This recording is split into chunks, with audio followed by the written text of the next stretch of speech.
Hello बच्चों, let's read the question. Question says the pulley arrangement shown in the figure are identical. The mass of the rope being negligible. In case first, mass m is lifted by attaching a mass of 2 into mass to the other end of the rope. In case B, the mass m is lifted by pulling the other end of rope with a constant downward force F is equals to 2 mg, where G is the acceleration due to gravity. The acceleration of mass m in case A is 4 options given.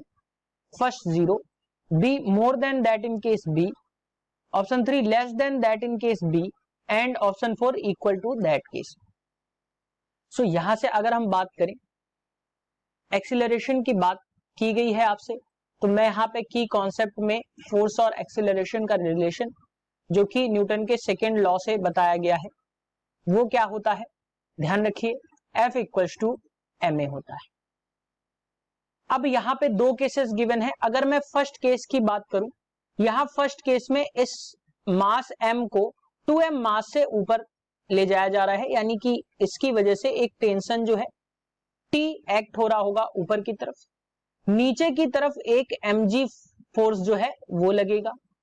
अब यहाँ 2m के मास की बात करें तो ये downwards वही tension apply हो रहा होगा और mg जो है यहाँ पे डाउनवर्ड्स की तरफ लगेगा. अब अगर हम इस इक्वेशन के अकॉर्डिंग यहाँ पे देखें एक्सीलरेशन की वैल्यू एक्चुअल में क्या होगी, तो t माइनस mg, यहां से अगर मैं देखूं तो t minus mg equals to क्या होगा, ma के बराबर.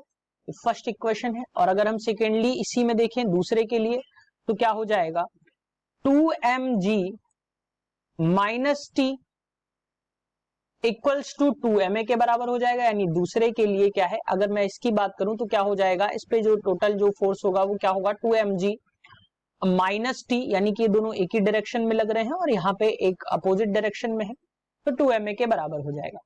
सो अगर हम यहां से इन दोनों इक्वेशंस को सॉल्व करें, अगर इन दोनों इक्वेशंस को सॉल्व करें ऐड करके, तो यहां से हमें क्या मिल जाएगा, mg इक्वल्स टू जो हमें मिलेगा वो ma के बराबर मिलेगा. यानी कि एक्सीलरेशन की बात करें तो m से m कैंसिल हो जाएगा. एक्सीलरेशन जो हमें मिलेगा वो मिलेगा g इक्वल्स टू, ये जो आपको मिलेगा ध्यान रखिए ये 3ma के बराबर मिलेगा सॉल्व करने पे, तो g इक्वल्स टू क्या मिल जाएगा, 3a के बराबर. यहां की अगर हम एक्सीलरेशन देखें यहां से क्या मिल जाएगा, g बाई 3 के बराबर. अब अगर हम इस केस की बात करें, सेकेंड केस की बात करें, तो यहां पे मान लिया अपवर्ड एक टेंशन T डैश लग रहा होगा, यहां पे डाउनवर्ड एक टेंशन जो है T डैश लग रहा होगा, ये डाउनवर्ड होगा. और यहां पे F इक्वल्स टू जो दिया है वो आपका 2mg ऑलरेडी गिवन है. अब यहां पे भी एक mg डाउनवर्ड्स की तरफ एक्ट कर रहा होगा, ये आपको शो कराया गया है. तो अब इसके अकॉर्डिंग यहाँ पे क्वेश्चन में हम देखें तो हमें वैल्यूज जो मिलेंगी, इसको नेक्स्ट स्लाइड में देखेंगे, जो हमें वैल्यूज मिलेंगी T dash minus mg equals to ma dash के बराबर मान लिया, ये फर्स्ट इक्वेशन है.